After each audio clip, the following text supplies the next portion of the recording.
The Haunting. The grass is still damp from the overnight rain, even now in the late morning when Marie and a few others walk slowly from the common room of the nursing home towards the pavilion. A nurse guides the small group, not one of them younger than 90. Marie, maybe you'd like to share with everyone the story you told me yesterday, says the nurse Cleo as she arranges the chairs. Marie nods. Yes, I was thinking about it last night. There were things I forgot to tell you, terrible things I thought that I would never forget. Don't scare everyone now, says Cleo, smiling. This happened when I was very young, Marie began. An old man walks towards them, older even than any of the people sitting in the pavilion. Hunched over with age, he almost resembles a gargoyle from a cathedral spire. Cleo paused, offering to help, but the old man waves her away and takes a seat with the rest of the group and swivels his pale, watery blue eyes towards Marie. Are you new here? One of them asks. The old man seems to nod. You're so familiar, says Marie, but I can't remember from where. I'm sorry, maybe I'm forgetting faces now. Tell us the story, Marie, says one of the old men. Cleo says it's a good one. Marie nods, but her eyes don't leave the face of the stranger. As I was saying, this all happened a very long time ago. I was on holidays in Genoa. Bill and I had just gotten engaged. We didn't see much of the city. We were so happy just being together that it was enough to walk along the shore. I didn't care that we were missing out on seeing the Plaza de Roli. It became our habit to go down to the harbour and watch the sunrise, listen to the gulls and all the fishermen starting work. This morning we walked farther than usual, around to the dry docks where the ships are being repaired and built. There was one ship in particular that caught our attention. It was a new ocean liner, quite small. It was designed to take fewer passengers, but it would offer a luxury service. The design was cutting edge for the time, in particular its double-skinned hull. I remembered seeing it half completed, hanging out of the water, like a skeleton. There were two workmen arguing on shore. They seemed very upset. But of course they were speaking in Italian. I couldn't understand them. Bill and I got married that summer. We didn't have any ideas about our honeymoon, but one morning Bill opened the newspaper and there was an advertisement for the ship. Its maiden voyage from Southampton to New York. It seemed perfect. It was extraordinary to see the boat completed. It spanned 3 decks, and where most cruise ships of the time were bulky, like a tall building turned on its side, this ship was sleek, almost like a super yacht, except no one had built one of them before. It was the first of its kind. It balanced on the water like a knife, and its black hull gleamed like polished marble. Those first nights, I don't think I've ever danced so much.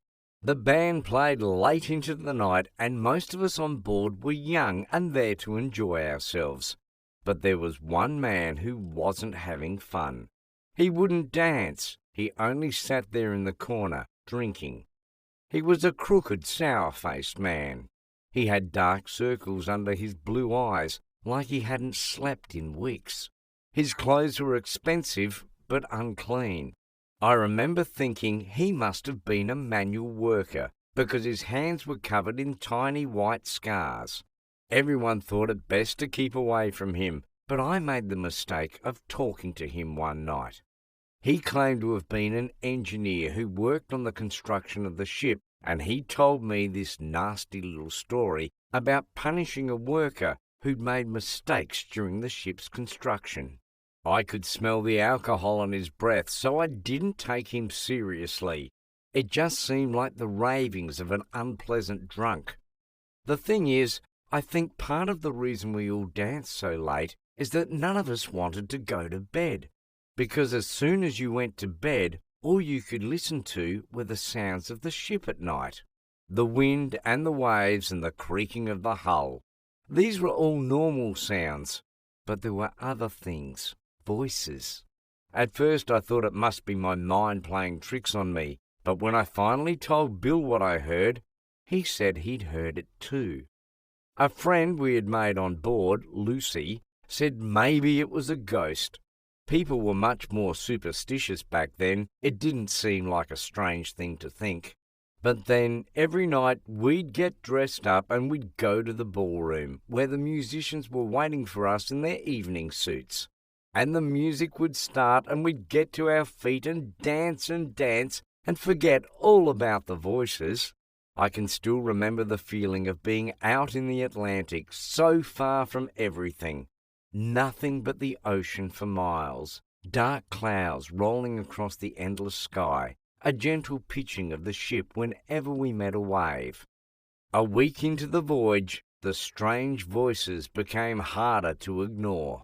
We could tell the crew members were edgy. They were hearing the voices as well, and not just voices. There were knocking sounds all over the ship, in different places every night, like someone was trying to claw through the walls. Every night we'd keep going up to the ballroom, but no one danced anymore. Our friend Lucy whispered to us that she was cancelling her return ticket. She wasn't alone. The only person who didn't seem upset was the drunkard engineer. He sat at the bar every night, drinking and laughing to himself. We thought about cancelling our ticket, but we were a young married couple. We didn't have much money. Our return ticket was our only way home. The night before we arrived in New York, we heard screaming. It was clear, but distant, as if you could hear someone screaming from just over there inside the nursing home.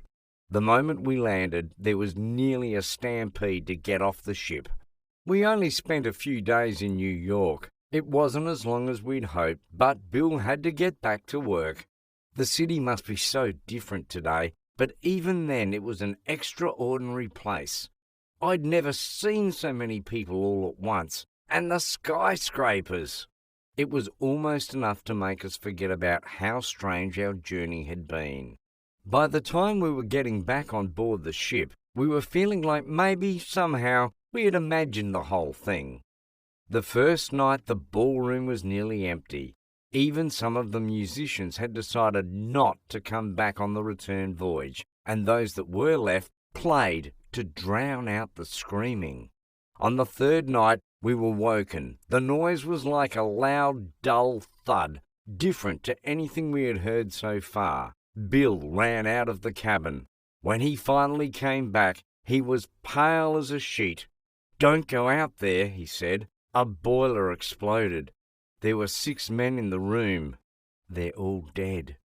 I went looking for the drunkard who'd haunted the bar on our outward voyage. He had claimed to be an engineer working on the ship, so I wondered if he knew something about the boiler. I couldn't find him. I guessed he must have stayed on shore in New York.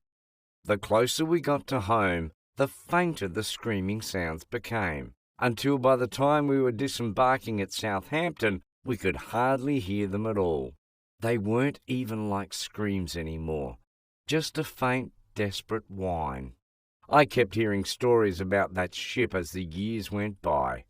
Accidents, people jumping overboard for no reason. People said it was cursed. One day, Bill looked up from reading the paper and told me the ship was gone. It had been coming into port at Hamburg and hit an old mine and sunk. No one died, thankfully. Still, I was sad. Even though that trip had been the strangest month of my life, it was my honeymoon. That beautiful, state-of-the-art ship, gone. Only that wasn't the end of it. When they dragged it up from the sea floor and dismantled it, when they peeled back the double-skinned hull, they found 2 bodies, skeletons, trapped between the outer and inner hull. And sure enough, 2 riveters had disappeared during the construction of the ship all those years ago in Genoa.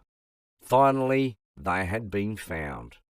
Marie breaks off. The group turns towards the stranger who had joined them. He's laughing.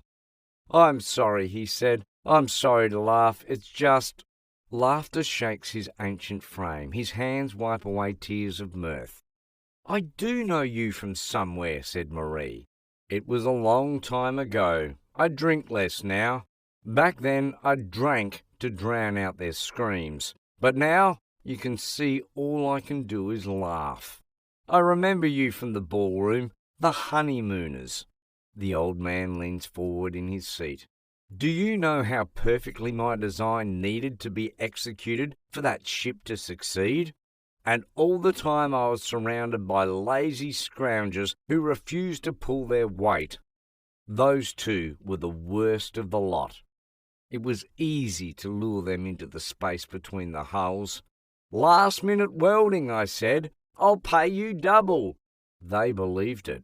Well, it was true in a way. As soon as they were inside, I had the hatch welded shut." The crowd of people murmured in discomfort. "Get away from us," said one old woman.